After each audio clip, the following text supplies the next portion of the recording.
이번 시간에는 웹 프로그램을 만들어서 운영하는 과정에 필연적으로 발생하는 데이터들을 체계적으로 저장 및 관리하고 검색 및 활용하는 기능을 전담 처리해주는 데이터베이스의 개념과 필요성에 대해 알아보도록 하겠습니다. 웹 프로그램의 구조를 살펴보면 동전의 앞면과 뒷면처럼 모든 앱 제품은 기능과 데이터로 구성되어 있다는 것을 발견할 수 있습니다. 이 강좌를 통해서 지금까지 설명해온 아톰과 그것을 다루는 방법에 대한 내용은 대부분 앱의 기능을 구현하는 것과 관련되었다고 할 수 있습니다. 그러나 이런 기능이 작동할 때 그림자처럼 항상 따라다니는 것이 데이터라고 할 수 있습니다. 데이터는 앱을 사용하는 사람이 직접 넣을 수도 있고 외부 장치에서 참조해올 수도 있으며 프로그램이 작동하는 과정에서 생성될 수도 있습니다.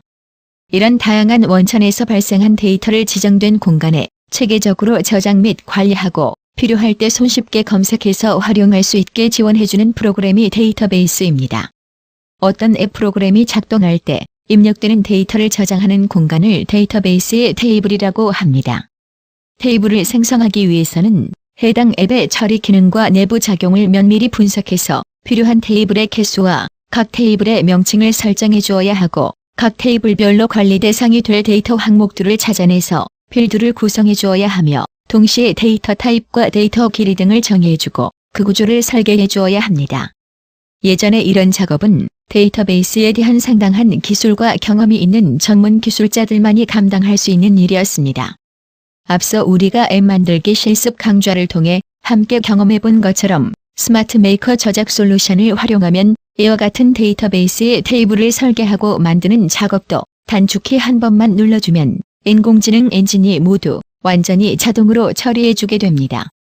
그럼에도 불구하고 여기에서는 데이터베이스는 어떤 역할을 하는지 그리고 프로그램을 운영하는데 얼만큼 중요한 기능을 담당하고 있는지 그 개념과 필요성에 대해 학습해 보도록 하겠습니다. 우선 앱 프로그램의 내부 구조에 대해서 살펴보도록 하겠습니다. 프로그램을 실행하자마자 가장 먼저 눈에 띄는 것은 프로그램 화면상에 구현한 기능을 처리할 때 필요한 서식이 나타나는 것을 확인할 수 있습니다. 그리고 그 서식 내부에는 그 기능을 수행하는 데 필요한 여러 데이터 항목이 있는 것을 볼 수 있습니다.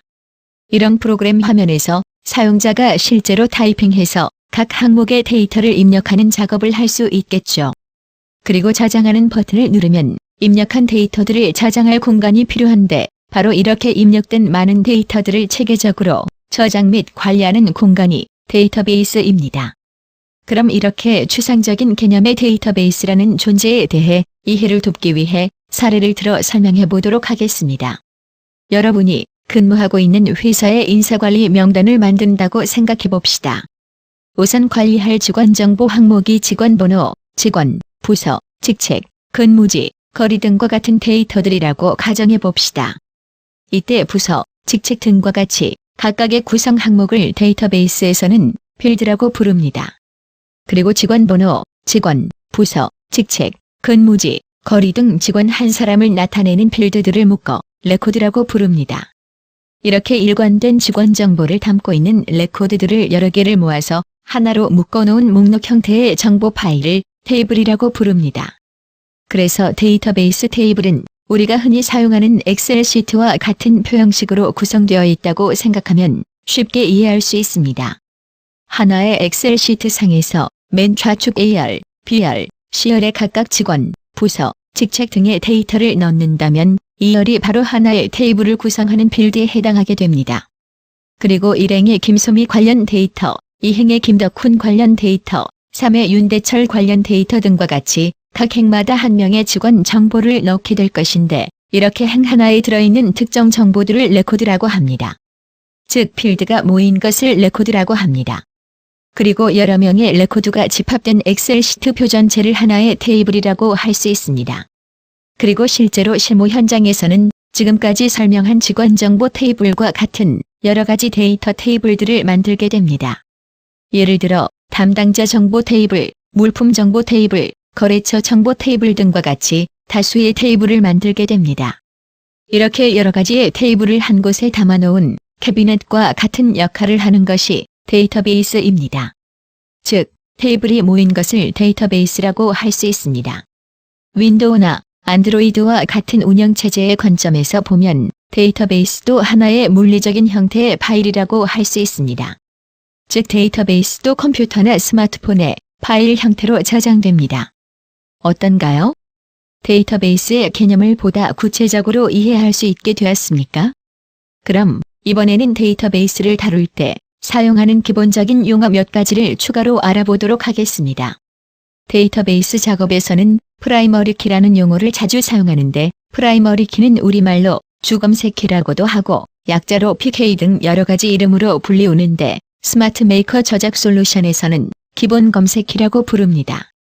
기본 검색키는 어떤 테이블에서 특정한 레코드의 정보를 찾을 때나 서로 다른 레코드들을 식별할 수 있는 값을 관리하는 필드를 지칭합니다. 따라서 어떤 레코드의 기본 검색키 필드에 저장된 값은 다른 레코드와 중복된 값이 있으면 안 되는 유일한 값들이 들어가야 합니다. 한마디로 해당 레코드가 담고 있는 정보들을 대표하는 색인값으로서 마치 사람으로 치면 주민등록번호와 유사한 역할을 한다고 할 수 있습니다. 화면에 보이는 고객정보 등록 테이블에는 등록번호, 등록일, 분류와 같은 필드가 총 15개로 구성되어 있습니다. 15개의 필드 중 등록번호라는 필드를 기본 검색키로 설정하고 기본 검색키인 등록번호에는 다른 레코드와 중복되지 않는 유일한 값들이 들어가야 하므로 순차적으로 1씩 증가하여 입력하였다면 제일 마지막 레코드의 등록번호 값이 22이므로 총 22개의 레코드로 이루어져 있는 것을 알 수 있습니다. 이제 테이블, 레코드, 필드, 기본 검색키에 대한 용어가 확실히 이해되셨나요? 데이터베이스를 다루다 보면 데이터 타입 혹은 자료 형태라는 용어도 자주 사용하게 됩니다. 자료 형태는 각 필드에 들어갈 데이터 형태가 문자형인지, 날짜형인지, 정수형, 실수형, 텍스트형, 이미지형인지를 구분해서 지정하는 것입니다. 지금까지 데이터베이스를 구성하는 용어를 하나하나 살펴보면서 기초 개념도 알아보았습니다. 마지막으로 데이터베이스는 저장 위치에 따라 크게 내부 DB와 외부 DB로 분류됩니다. 스마트 메이커 저작 솔루션을 사용해서 앱을 개발할 때 자신의 스마트폰 내부에 설치해서 개인적인 용도로 사용하고자 하는 앱 프로그램을 개발할 수 있고 또는 직장, 학교, 단체 등에서 여러 사람이 접속해서 데이터를 공유해서 운영할 프로그램을 개발할 수도 있습니다. 전자의 경우와 같이 순전히 개인 혼자 사용할 것을 전제로 앱을 개발할 때는 스마트폰 내부에 DB를 생성하고 데이터도 함께 저장하여 사용하게 됩니다. 반면에 다수가 사용하는 공용 시스템을 만들 경우에는 원격지에 서버를 두고 각각의 사용자 단말기에서 등록한 데이터를 모두 함께 관리하거나 조회할 수 있는데 이런 데이터베이스를 외부 DB라 합니다. 이 저작 솔루션에서는 내부 DB와 외부 DB를 사용자가 필요에 따라 간단하게 선택하여 사용할 수 있습니다. 또한 데이터베이스를 생성하는 작업 자체를 인공지능 엔진에 의해 이루어지기 때문에 누구나 쉽고 빠르게 앱 제품을 만들 수 있습니다. 그럼 저작 솔루션을 실행해서 나의 맛집 등록 화면을 열어보았습니다. 그리고 복잡한 작업을 거쳐 이루어져 왔던 데이터베이스 설계 및 생성 작업이 얼마나 간단하게 이루어지는지 함께 확인해 보겠습니다. 이 프로그램 화면은 여러 항목으로 구성되어 있고 각 항목에 대응하는 데이터를 입력할 수 있는 입력란도 다수가 있습니다. 입력란들 중 하나를 선택해서 데이터 속성을 살펴보면 테이블명과 필드명이 아직 설정되지 않아서 비어 있습니다. 그럼 이제부터 이 앱 화면을 분석해서 데이터베이스 설계에 필요한 데이터 구성 요소들을 탐색해 오도록 하겠습니다. 단축키 F5만 누르면 됩니다. 그리고 조금 전 비어있던 입력란의 데이터 속성을 다시 한번 확인해보면 이 프로그램의 제목을 찾아와서 테이블명으로 각 입력란의 바로 좌측편에 있는 항목명을 찾아와서 필드명으로 자동 지정된 것을 확인할 수 있습니다. 이와 같이 이 저작 솔루션을 활용하면 간단하게 단축키 하나를 눌러 데이터베이스 설계에 필요한 모든 요소를 추출해온 것을 알 수 있습니다. 이제는 실제로 데이터베이스를 생성하기 위해 단축키 F10키를 눌러보겠습니다. 그럼 새로운 창이 뜨고 자세히 버튼을 눌러서 확인하면 앞서 프로그램 화면에 데이터베이스 설계도인 ERD 설계도의 테이블과 필드명, 자료형, 최대 자릿수가 보이고 확인 후 적용 버튼을 누르면 간단하게 생성 작업까지 마무리되는 것을 볼 수 있습니다.